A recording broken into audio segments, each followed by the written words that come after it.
जो मध्य प्रदेश में एक बार फिर से नए चेहरे को भाजपा ने तवज्जो दी है और दूसरी बात करें तो यादव समाज से ही मुख्यमंत्री बनाया है। तो किस तरह देख रहे हैं आप, यादव महासभा के अध्यक्ष भी हैं, तो किस तरह देख रहे हैं भाजपा का जो निर्णय है इसको?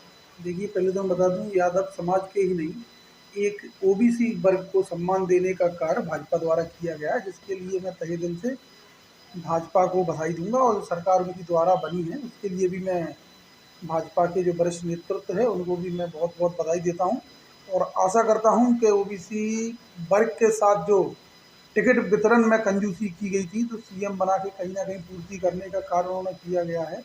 तो हमें किसी भी समाज से कोई विध्वंस नहीं है, किसी भी समाज से हमारा कोई भी विरोध नहीं है। हमारी लड़ाई हमेशा और मांग हमारे हक और अधिकार की रही है, जिसकी जितनी संख्या भारी उसकी इतनी हिस्सेदारी। तो हमारे अनुपात के हिसाब से हमें टिकट वितरण में हमें तवज्जो नहीं दिया गया। पर सीएम बना के भाजपा ने कहीं ना कहीं ओबीसी वर्ग को साधने का प्रयास, संतुलन बनाने का प्रयास किया है, जिससे ओबीसी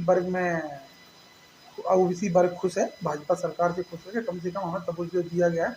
आगे हम आशा और उम्मीद यही करते हैं कि ओबीसी वर्ग के जो हक और अधिकार की जो बातें हैं उन्हें वे पूर्ण रूप से भाजपा सरकार कार्रवाई करेगी और हमारे हक अधिकार हमें दिलाएगी। हम अत्यंत प्रसन्न हैं, पूरा ओबीसी वर्ग और पूरा मध्य प्रदेश वर्ग इस फैसले से काफ़ी प्रसन्न है। फैसले से काफ़ी प्रसन्न हैं आप। लगातार अगर हम पिछले वर्षों की बात करें तो आप बीजेपी के लगातार खिलाफ कहीं न कहीं आंदोलन करते रहे हैं। तो क्या अब रूपेश यादव जी बीजेपी भी जॉइन कर सकते हैं आगे, ऐसी देखिए संभावना है? देखिए देखिए देखिए, मैंने कभी, चाहे वो बीजेपी हो, चाहे वो कांग्रेस हो, चाहे वो कोई भी अन्य दल हो, हमारा किसी भी पार्टी से और किसी भी समाज से कोई भी व्यक्तिगत विध्वंस हमारा कभी नहीं है। पर अगर ओबीसी वर्ग के हक का अधिकार छीनने का काम जो भी पार्टी करेगी, तो हम लोग अभी भी शांत नहीं बैठेंगे।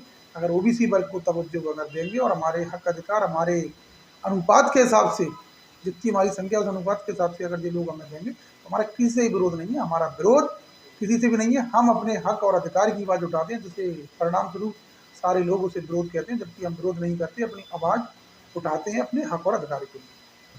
अच्छा, मोहन यादव जी ने भैया एक और जो आदेश जारी किया है जिसमें मंदिरों पर या धार्मिक स्थलों पर लाउड स्पीकर है उसको बैन कर दिया है और साथ साथ में ये भी कहा कि खुले में मांस ना बेचा जाए। तो इस आदेश को लेकर के आपकी क्या प्रतिक्रिया रहेगी? देखिए, उन्होंने खुले में मांस का जो वितरण पर रोक लगाई है, वो बिना जो लाइसेंस के हैं और जो खुले में बेचते हैं उन पर रोक लगाई है। और लाउड स्पीकर की जहाँ तक की बात है, तो मंदिर मस्जिद दोनों के लिए है। तो ध्वनि जो प्रदूषण होता है बच्चों की पढ़ाई में और रात को लोगों में, तो उन्होंने ये कहा है कि अगर ज़रूरत होगी तो परमिशन लेके वो लोग बजा सकते हैं, अगर ज़रूरत होगी तो। मैं उस फैसले को सही मानता हूँ। पर मैं एक चीज़ और कहूँगा कि केवल ध्वनि प्रदूषण और मांस